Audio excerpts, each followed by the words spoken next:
Le Marathon des mots avait lieu cette année du 24 au 29 juin 2025 autour de rencontres, lectures musicales, concerts, projections dédiées aux écritures diverses et à leurs auteurs. Nous vous proposons d'écouter une rencontre enregistrée à la librairie Ombre Blanche à Toulouse dans le cadre de la 21e édition de cette manifestation internationale de littérature d'Occitanie. Bonne écoute.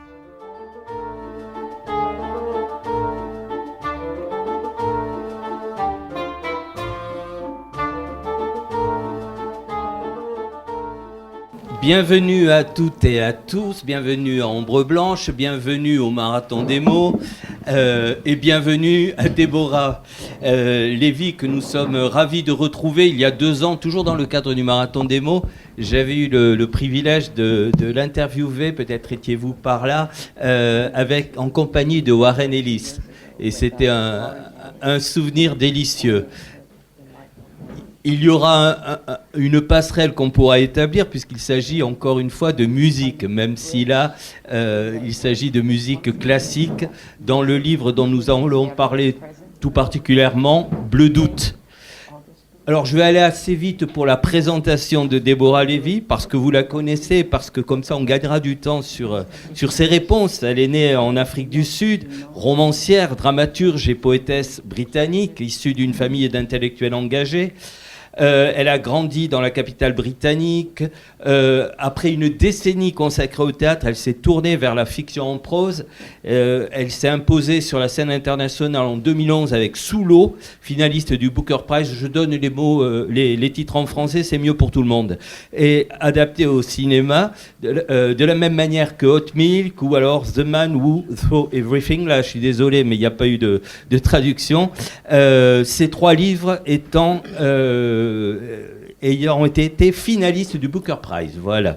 Elle est traduite. You know so much more about me than I know about myself. Brice, t'en sais tellement plus sur moi que j'en sais sur moi-même. Elle est l'autrice d'une trilogie autobiographique composée de Ce que je ne veux pas savoir, Le coup de la vie qui tous deux ont été couronnés du prix Féminin étranger, c'était en 2020, et d'État des lieux en 2021. Et je m'apprêtais à dire que son œuvre est traduite dans plus de 20 pays. Voilà, donc je parlais de musique parce que je vais lancer juste le pitch et puis c'est Déborah qui s'occupera du reste. On est au sommet de la carrière d'Elsa M. Anderson, qui a perdu tous ses moyens et qui a quitté la salle dorée de Vienne en plein récital du concerto numéro 2 de Rachmaninoff. Et puis s'ensuit tout un périple dans lequel une étrange personne la suit, c'est-à-dire son propre double. Voilà, je vais me limiter à ça, si ce n'est peut-être préciser que ce périple passe par divers pays. On commence par Athènes, où elle rencontre donc ce double-là qui s'apprête à qui achète des petits chevaux dont elle a envie de s'emparer elle-même. Et puis ensuite, on va à Londres, on va à Paris, etc. La toute première question que je poserai, c'est la question la plus mystérieuse qui soit pour nous qui lisons des écrivains. D'où ça vient un livre en général. Et puis après, vous nous parlerez de celui-ci en particulier.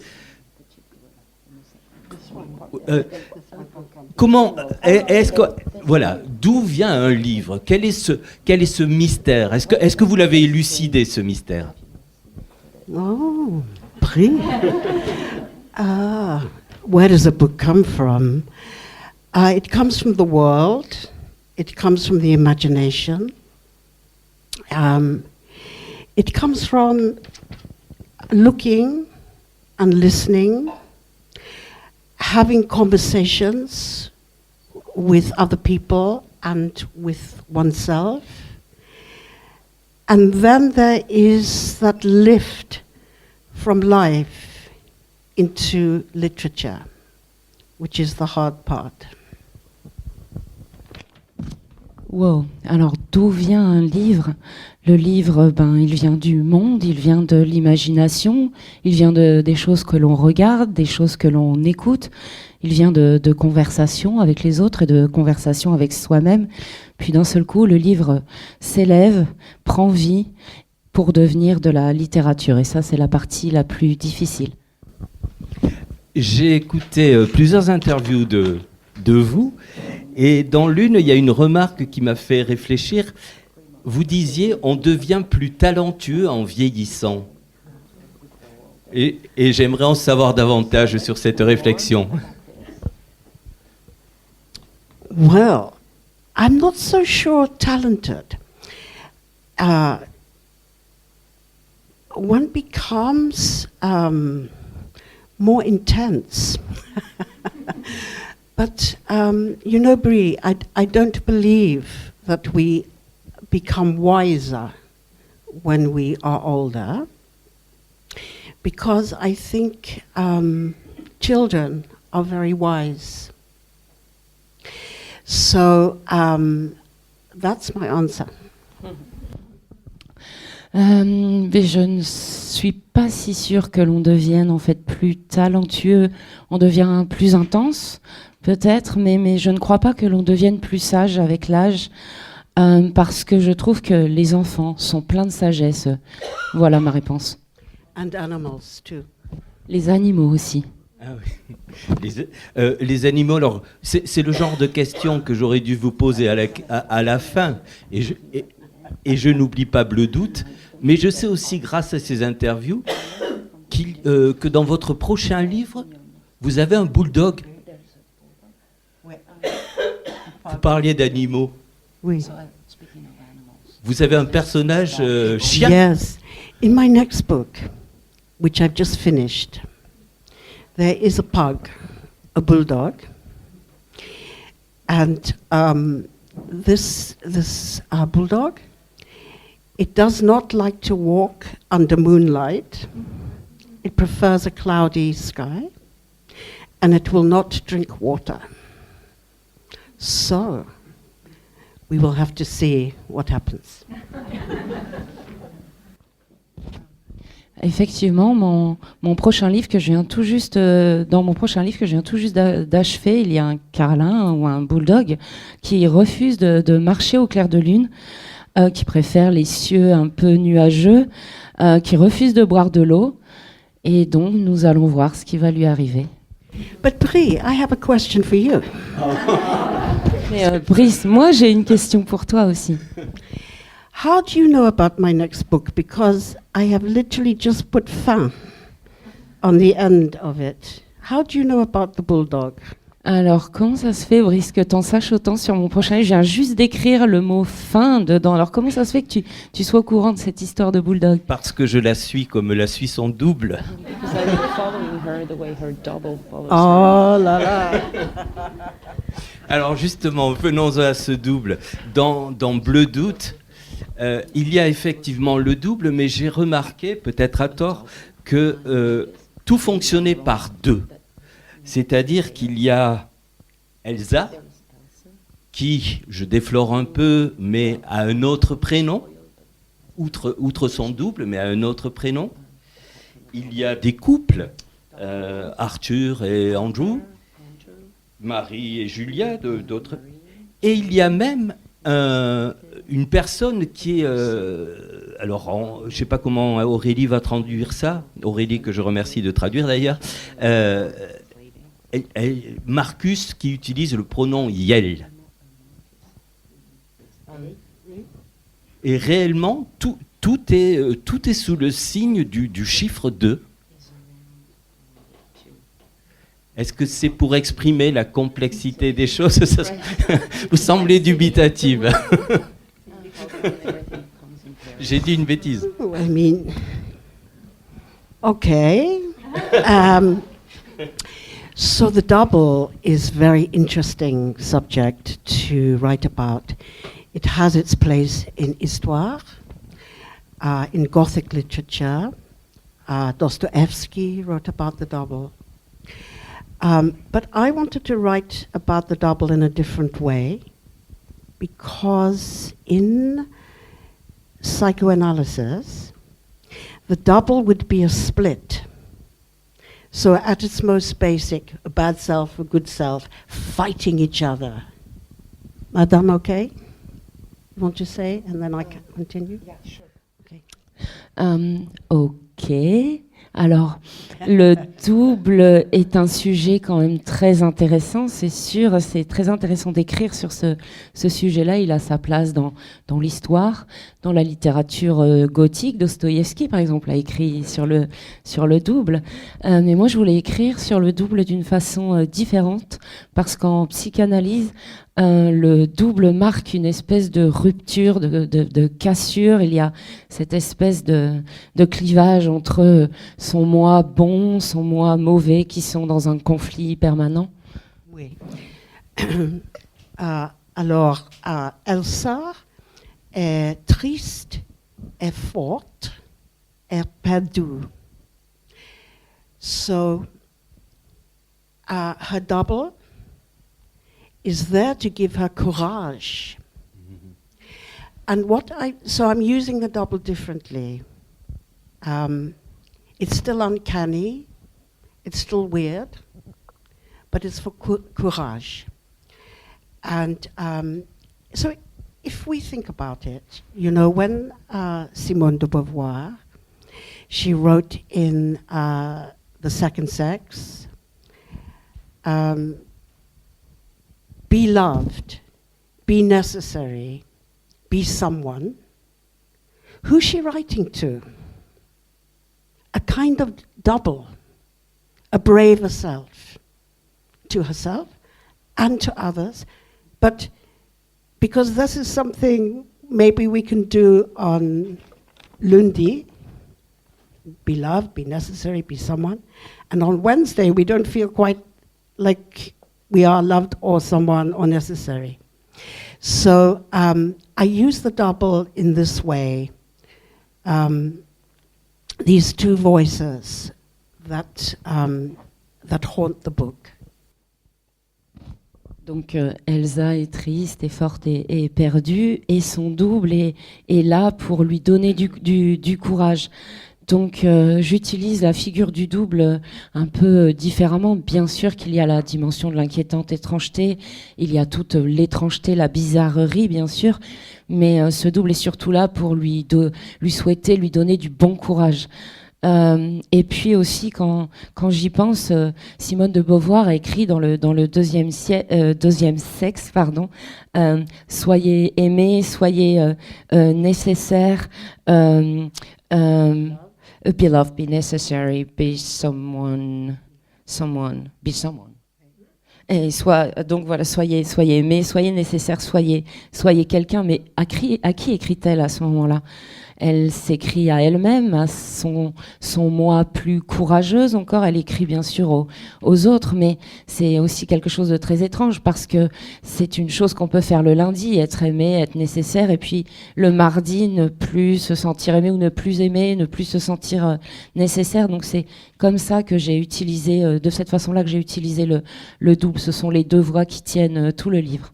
Et ce double apparaît aussi à travers des espèces de monologues, comme des refrains. Oui.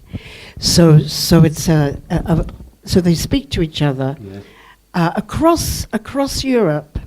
So in Athens, in Paris, in Italy, and in London, they are chasing each other. The double and Elsa. So Elsa, she is a piano virtuosa. She's been trained from the age of 4 to play the mighty masters, Bach, Chopin, Beethoven, etc. But she also has something else to play, which is her own composition. Because anytime she played something that she had composed, her teacher, who was also her adopted father, shut it down. No, it will take a lifetime to learn how to play Bach. c'est vrai, but her own composition is repressed, and the repressed always returns. Alors effectivement, il y a ce dialogue plus ou moins direct entre Elsa et son double à travers toute l'Europe, à Athènes, à Paris, en Italie, à Londres. Elles se poursuivent toutes les deux, Elsa et son double. Et Elsa est une virtuose du piano à qui on a appris à jouer dès l'âge de 4 ans, les plus grands maîtres du genre comme Bach par exemple.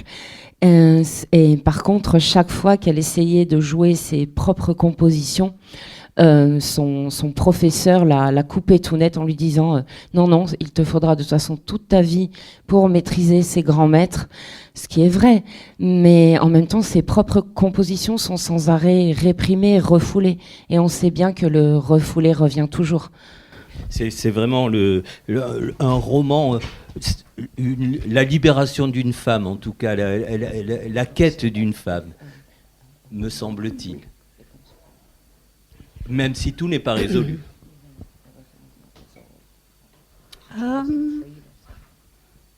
Okay. I think, does she become free? This is a very big word. I think the thing about Elsa is she has to lose an identity, not find one. Because most of the literature we read is about finding an identity. But sometimes we have to lose an old story about ourselves. We have to let it go. So, okay. Formidable. Merci. You know, so if you think about families, there are many words in families when we have an argument, you know, and we can let it go, but there's always something like one word or one sentence in a fight in a family that really stays with us, that makes us furious. And that's usually about an old story that doesn't fit us. So that always interests me, because for a writer, it's what sticks. It's that emotion that really stays with you, with violence, that is the writing material. Ok, alors libre, c'est un très très grand mot. Si on pense à Elsa, je pense qu'elle perd son identité, elle s'en cherche une, mais est-ce qu'elle arrive à se trouver une identité? Parce que souvent dans la littérature nous parle de gens qui une quête d'identité, mais ils parviennent à la trouver, cette identité. Et parfois, pour trouver cette identité, il faut se débarrasser des vieilles histoires, de nos vieilles histoires. Il faut vraiment laisser tout ça aller. Par exemple, si on pense à la famille, tous ces mots qui sont dits lorsque l'on se dispute, et il arrive à un moment où il faut laisser aller les choses et un peu lâcher l'affaire, et malgré tout, il y a toujours un moment où il reste un mot, une phrase dans ce conflit qui va nous coller à la peau et qui va nous hanter, qui va nous rendre absolument furieux. Et bien souvent, c'est parce que cette histoire ancienne ne nous convient pas. Et donc moi, ce qui m'intéresse aussi en tant qu'écrivaine, c'est ces émotions qui nous collent à la peau, et c'est ce qui devient le matériau pour mon écriture. Oui, j'avais lu de votre part que le sujet de vos livres, disiez-vous, c'est plus le ressenti que l'intellect, que vous alliez davantage chercher à faire ressentir le lecteur qu'à lui faire comprendre des choses. Est-ce que... Si je vous ai bien compris moi-même. Non. Ah, je vous ai pas compris. Voilà. Alors vous allez rectifier. J'en suis désolé. No, I mean, it's very interesting. It is your interpretation, but there is never a binary of feeling and thinking, never. Ah oui, oui. So in life and in literature. So it's very important to have an intellectual argument, go through every book, and a lot of emotion go through every book together, not one and not the other. Alors non, enfin, en tout cas c'est une interprétation très très intéressante, c'est la vôtre. Mais je dirais que les choses ne sont jamais tout à fait binaires. Il n'y a pas les émotions d'un côté, la pensée, la réflexion de l'autre, que ce soit dans la vie ou dans la littérature. C'est important d'avoir un argument intellectuel qui se déroule au fil des livres, mais de même qu'il est important d'avoir des émotions qui se déroulent aussi au fil des livres, même si ce n'est pas l'un d'un côté et l'autre de l'autre. I mean, of the philosophers, I think Nietzsche had the most emotion. He's inflamed, okay? Then you go something like Heidegger. He's very, he holds back on any kind of feeling in the philosophy. But I think Nietzsche got it right, because he said that philosophy is really always the biography of the philosopher. Because you can't make a philosophy without a biography. You can't make a philosophy without emotion. Because what is it then? What is, why is it useful to us? It's useful to us because it can do the two things together.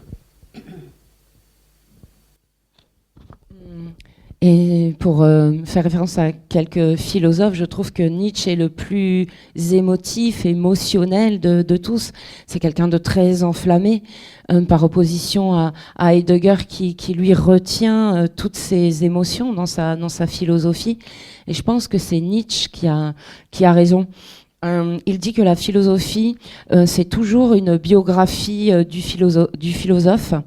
On ne peut pas faire de philosophie sans biographie et sans émotion, parce que sinon ça revient à quoi? Pourquoi est-ce que c'est si utile en fait pour nous? Eh bien parce que ces deux choses fonctionnent ensemble. Nietzsche, on retrouve notamment une citation selon laquelle il plaçait la musique au sommet de l'art. Est-ce pour cette raison-là que vous avez choisi de faire une musicienne de Madame Anderson? Parce qu'après tout, le fiasco aurait pu toucher un écrivain ou une écrivaine, un peintre, une peintre. Vous avez choisi la musique. Pourquoi? Exactement. So what has happened is that Elsa is playing a concert. She's playing Rachmaninoff's Piano Concerto 2. She's played it many, many times. And she messes it up. Somehow,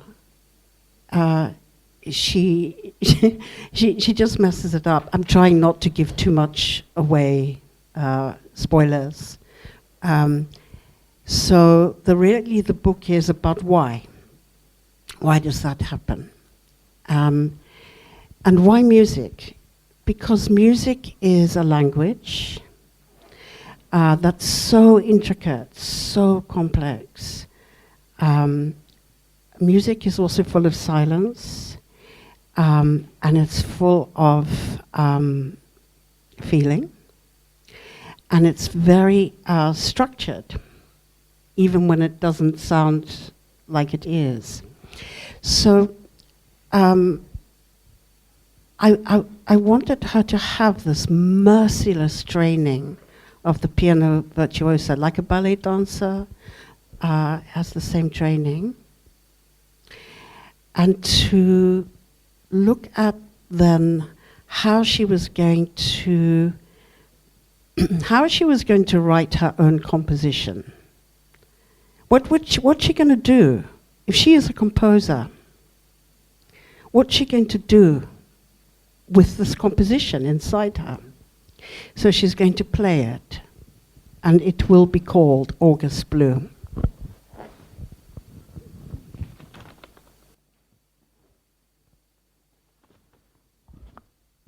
Alors, ce qui se passe, c'est que Elsa, lors d'un concert, est censée jouer le concerto numéro 2 de Rachmaninoff, concerto qu'elle a déjà joué plusieurs fois, mais cette fois-là, elle se plante complètement.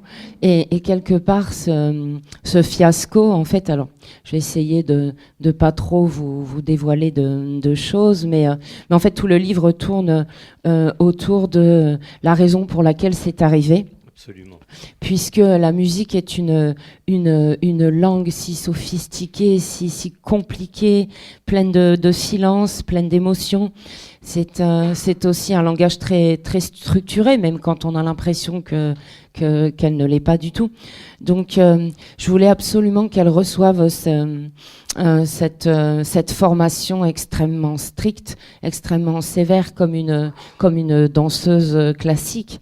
Quelque part, je voulais voir ce qu'elle allait faire de tout ça, comment elle allait pouvoir écrire sa propre composition, puisque si elle devient alors compositrice, que va-t-elle faire de cette composition? Eh bien, elle va la jouer, et cette composition qu'elle va jouer, c'est Bleu d'août. C'est intéressant cette façon de parler. Je voulais voir, c'est-à-dire que vous ne nous racontez pas une histoire que vous avez déjà, mais vous découvrez au fur et à mesure, vous avez découvert la personnalité d'Elsa au fur et à mesure de l'écriture. I think when we write, we always discover something. Otherwise, it would be very boring for the writer. Be very boring for the reader. So you discover something that you don't know. Often, I write to try and find some clarity for something I don't quite understand. En fait, quand on écrit, on découvre toujours quelque chose. Sinon, ce serait très ennuyeux. Et pour celui qui écrit et pour celui qui lit aussi. Donc, on découvre quelque chose qu'on ne connaît pas. Et moi, quand j'écris, j'essaie de trouver de la clarté dans une chose que je ne comprends pas. But it's very interesting to think about the double, to begin to write about the double. So we know David Lynch. He also was interested in the double. And David Lynch is an important influence on my work, and the double life of Véronique also. Demain soir, Irene Jacobs, who plays Véronique, she will be reading from here in Toulouse. She will be reading from my book, and I'm so honored because I watched that film many, many times and listened to Presner's amazing music. But you can also go very simple with the double, and this is important, to the writing.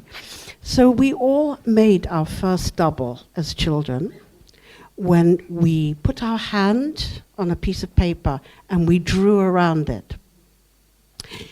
We all made our double when we chased our shadow, which was so much taller than ourselves.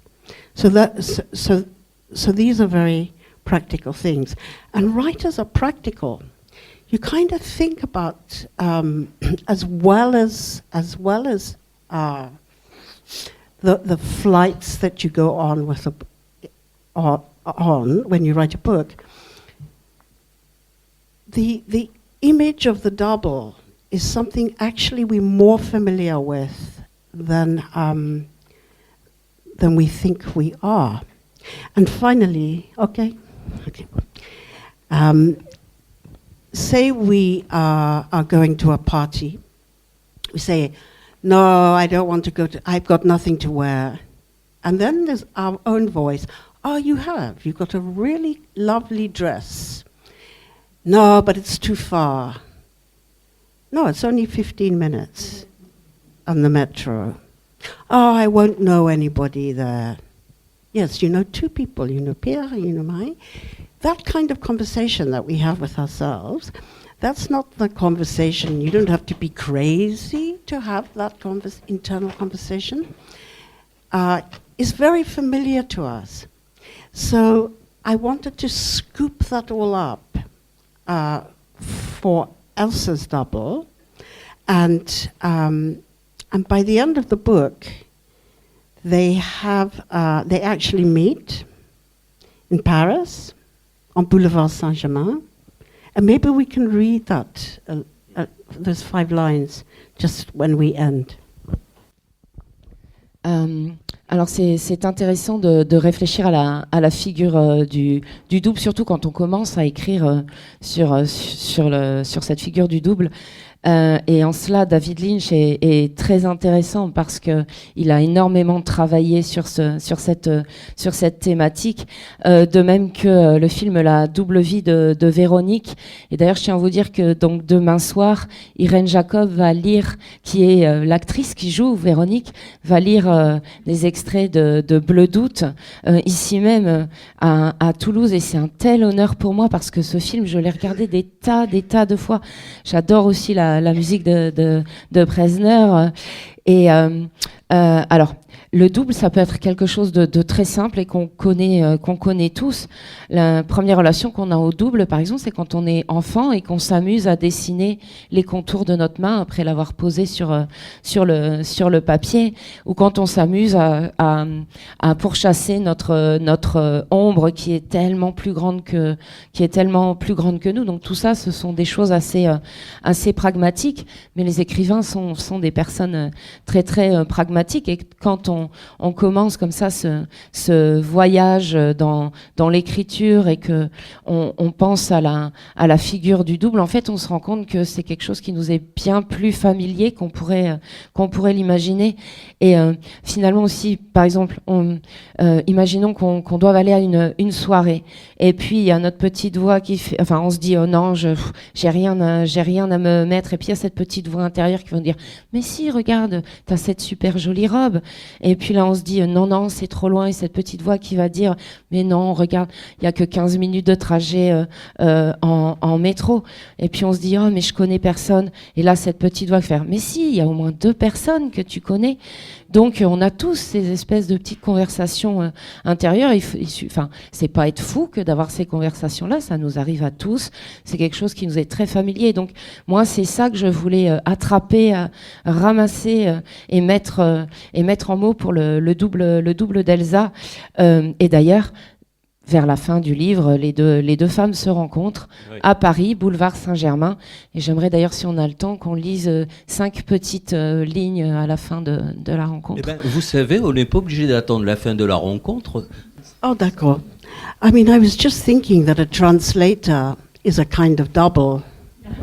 Oui? The same, but not quite. Which is so interesting. Yeah, okay. Oui, et donc j'étais en train de penser, mais en fait le traducteur aussi c'est une espèce de double. Il fait quelque chose qui semble être très similaire, mais qui n'est pas tout à fait identique. C'est Céline Leroy, la traductrice de ce livre-là. Oui.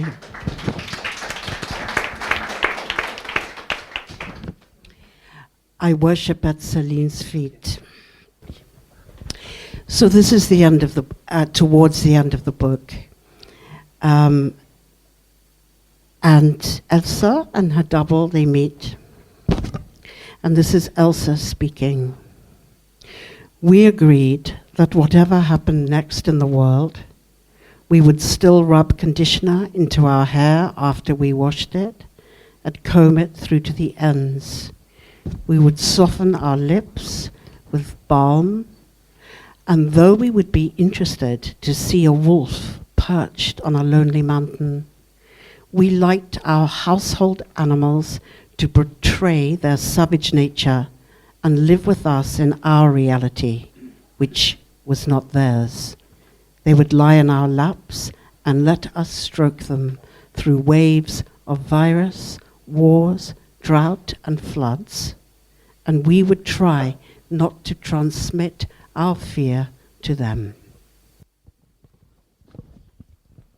Alors donc c'est au moment de la rencontre entre Elsa et son double, et c'est Elsa qui parle. Nous convînmes que quels que soient les événements qui viendraient secouer le monde, nous continuerions d'utiliser de l'après-shampoing, de nous passer le peigne jusques aux pointes, d'adoucir nos lèvres avec du baume goût rose, fraises et cerises, et que même si nous étions curieuses de voir un loup perché sur une montagne solitaire, nous aimions que nos animaux domestiques trahissent leur nature sauvage et partagent notre réalité qui n'était pas la leur, qu'ils restent sur nos genoux et se laissent caresser pendant les vagues de virus, les guerres, les sécheresses et les inondations, et nous nous efforcerions de ne pas leur transmettre nos peurs. Merci.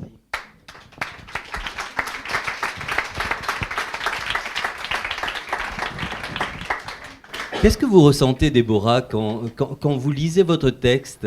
J'ai interviewé, pas plus tard qu'il y a 2 jours, une écrivaine. Et il y a eu une lecture de son texte, et elle disait qu'elle n'aimait pas trop ça, parce qu'elle entendait des mots qu'elle aurait aimé corriger. I think this is normal. You know, I think we in the end, we just have to say we did our best. C'est normal en fait, en fin de compte, je pense que tout ce qu'on peut admettre, c'est nous avons fait de notre mieux. Alors c'est peut-être un cliché, mais vous faites aussi de la musique. Par le rythme, par les sonorités. Vous n'êtes pas d'accord avec ça? Ah, merci, monsieur. Mais c'est vrai. Mais vous dites vous-même quand vous travaillez, quand vous êtes à votre table de travail, vous faites comme Flaubert, vous déclamez vos textes? Yes, I think all writers are listening to the cadence, how the sentences fall. It's not that you're kind of thinking you want to write like, you know, people don't speak like a poem. But sometimes the cadence leads the way.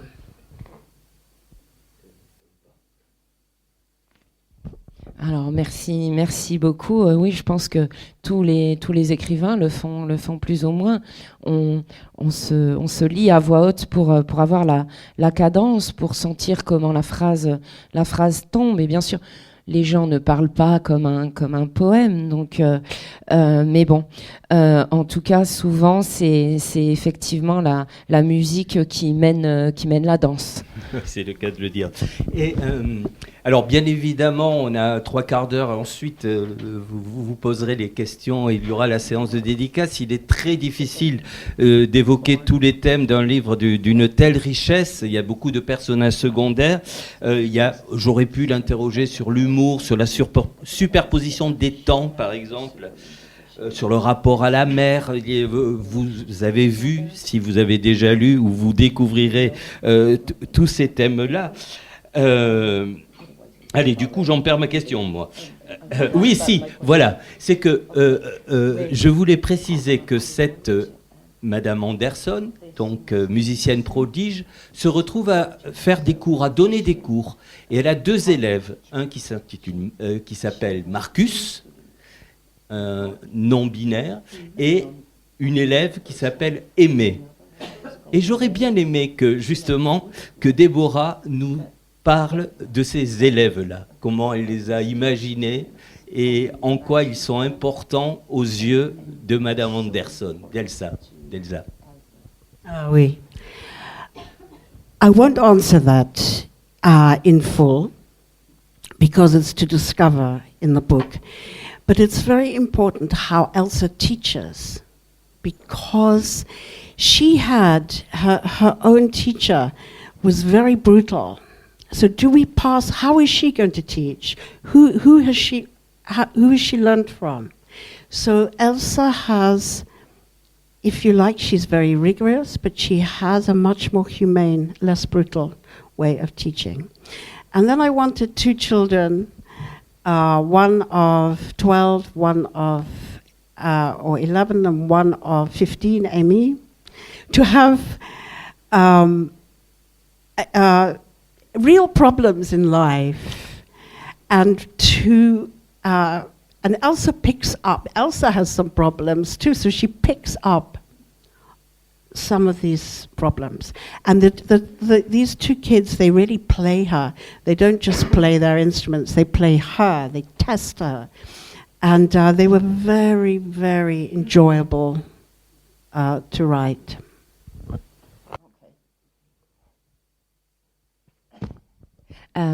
Alors je vais vous laisser découvrir un peu ça dans le livre, tout ce travail, mais en tout cas, effectivement, c'est très important de regarder la manière dont Elsa devient enseignante elle-même, puisque comme je l'ai dit tout à l'heure, son professeur de piano était quelqu'un d'extrêmement brutal et sévère, donc on peut se demander quel professeur elle va devenir à son tour, comment va-t-elle transmettre son savoir. Et il se trouve qu'elle le fera de façon beaucoup plus humaine et moins brutale. Et je savais aussi que je voulais 2 enfants. Alors il y en a un de 11, 12 ans, et puis Aimé qui a une quinzaine d'années. Et je voulais qu'ils aient des vrais problèmes de la vraie vie. Et en fait, Elsa, elle les fait siens. Enfin, elle a des problèmes, elle aussi, mais ces problèmes, elle les prend aussi à bras-le-corps et elle les fait siens. Et ce qui est assez marrant, c'est que les enfants se jouent d'elle. Ils ne jouent pas que de leur instrument, mais ils passent son temps à la piquer, à la tester. Et ça, c'était vraiment très agréable de l'écrire. Vous pensez qu'on peut apprendre à être écrivain, comme on apprend à être musicien, comme on suit des cours de musique? I'll just speak for writing. I think we can be taught to be writers, but we can be taught to improve writing, but I think it is more important to teach ourselves how to think. Because if we are interesting thinkers, we stand a chance of being interesting writers. Alors je vais parler pour l'écriture, bien sûr, où je pense qu'on peut apprendre dans une certaine mesure, on peut apprendre à améliorer en tout cas son écriture, mais ce qui est plus important, c'est que l'on apprenne et l'on s'apprenne à soi-même à réfléchir, parce qu'en fait un penseur intéressant fera très certainement un écrivain intéressant. Merci. Alors c'est le moment de penser à votre tour, de penser aux questions que vous allez poser à Déborah. Il vous suffit de me faire signe et puis le micro est à portée de main. Est-ce qu'il y a un lien entre les personnages des différents romans, comme par exemple la jeune fille dans Hot Milk et Elsa? That's a nice question. Yes and no. Because Elsa is a very different character. She's older, for a start. But I always like to have a character who has to change, who has to lose something and find something. So maybe that's the similarity. To lose something, to find something, and to change, but not so much the character. Thank you for asking. Alors oui et non, parce que Elsa est un personnage très très différent quand même. Déjà, elle est plus vieille. Et puis, j'aime bien avoir toujours dans mes livres un personnage qui doit changer, qui doit perdre quelque chose, puis gagner quelque chose. Et peut-être que la similarité, elle se trouve là, dans cette chose perdue, puis gagnée dans ce changement, en fait. Là, oui, effectivement, ce serait peut-être là le point commun. En tout cas, merci pour votre question. Mais pour prolonger cette question, il est vrai qu'il y a des motifs qu'on peut retrouver, par exemple les chevaux, tout simplement, d'un livre à l'autre. Yes, there are horses in all my books. Ouais. It's a case. Ouais.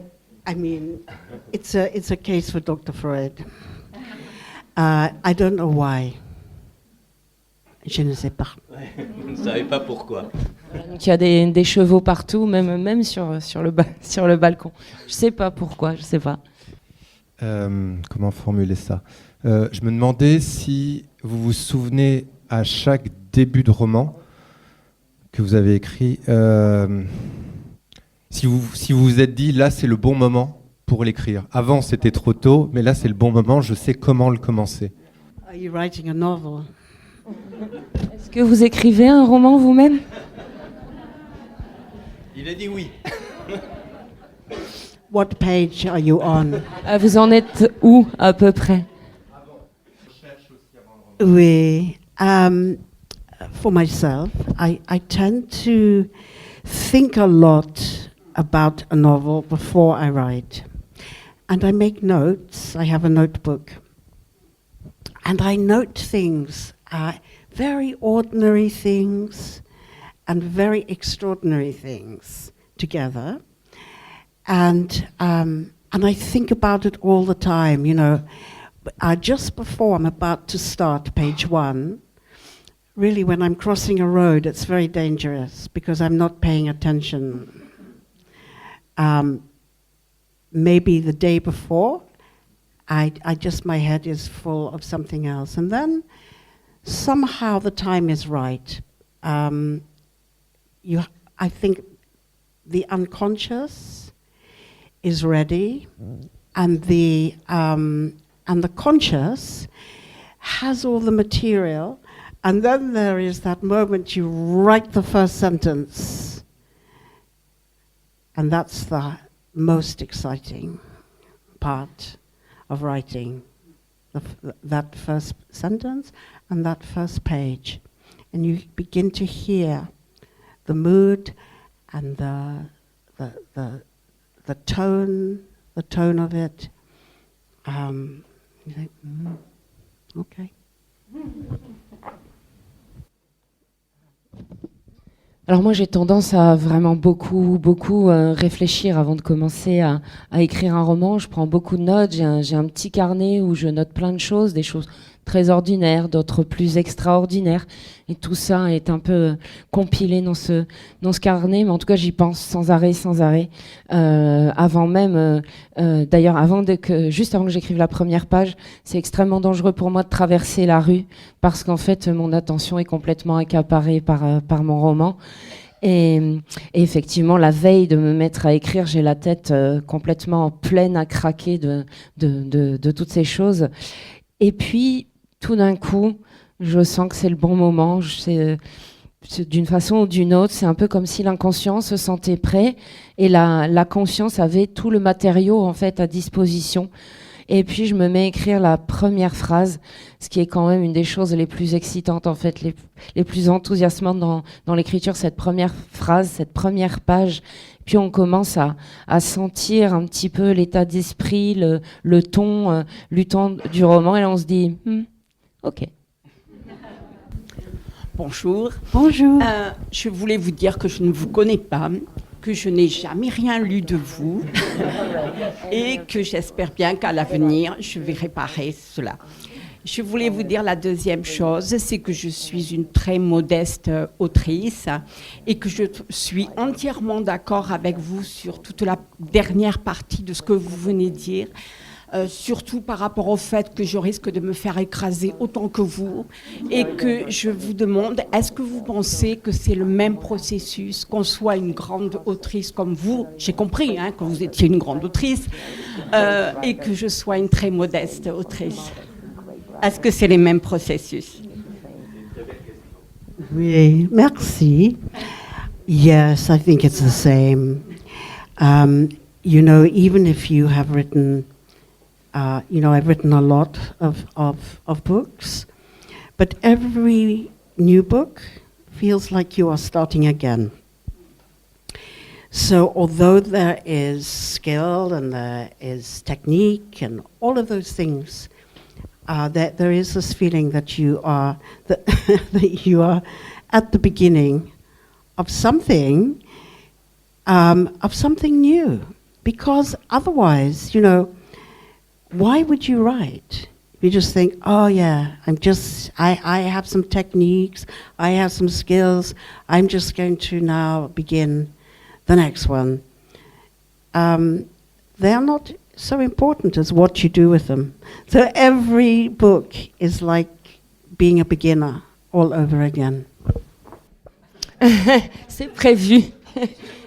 C'est prévu. Mais oui, tout à fait. Moi, je pense que c'est la même chose. Peu importe que l'on ait écrit énormément de livres ou pas, à chaque nouveau roman, c'est un nouveau départ en fait. On a beau avoir les compétences, la technique, toujours ce sentiment que l'on est en train de commencer quelque chose de nouveau. Et sinon, si on se posait pas ces questions-là, pourquoi écrire finalement ? Parce que voilà, on sait que on se dit j'ai la technique, j'ai la compétence. Bon, je peux passer au nouveau roman, mais le plus important, c'est ce que l'on en fait en fait de toutes ces choses, ces techniques, ces compétences. En fait, être écrivain, c'est recommencer en fait à chaque fois. Oui. Bon courage. Bonjour. Le double dans le milieu de la musique, c'est à la fois l'interprète et le futur compositeur. Est-ce le choix de la musicienne a été l'argument le plus facile pour avoir le double? Yes, this is all true. I think you have to read it to find out, because it's a very long answer. But your question is perfect. Alors, je vais devoir vous dire qu'il va vous falloir lire le livre, en fait, pour découvrir la réponse à votre question, qui est une question excessivement longue, mais votre question est absolument parfaite. C'est le livre, en fait. It is. Bonjour. Je voulais vous poser une question par rapport aux femmes. Moi, j'ai lu la partie autobiographique, donc votre trilogie, et la place en fait des femmes et votre réflexion sur le patriarcat. Bon, je vois que cette assemblée est assez féminine quand même, donc il semble que ça parle aussi aux femmes. Donc, est-ce que vous pourriez nous partager en fait comment vous vivez ce matériau pour vous, et est-ce que vous êtes intéressé aussi pour écrire à un moment donné peut-être sur les hommes? C'était cette question du genre. There are many very complex male characters in all my books. In every book. Et bien sûr dans Bleu 2. Alors sachez qu'il y a énormément de personnages masculins très complexes dans tous mes livres, et précisé aussi dans Bleu Doute. So in my living autobiographies, it is about life, but it is also a critique of patriarchy. And patriarchy is really bad for women, and it's really bad for men. And that's my subject. Alors effectivement, mon autobiographie vivante parle évidemment de la vie, mais comme vous l'avez dit, c'est une critique du patriarcat aussi, mais le patriarcat est aussi mauvais pour les femmes qu'il ne l'est pour les hommes, et c'est ça mon sujet. Il ne me reste plus qu'à vous remercier, Déborah. Remercier Aurélie également. Merci.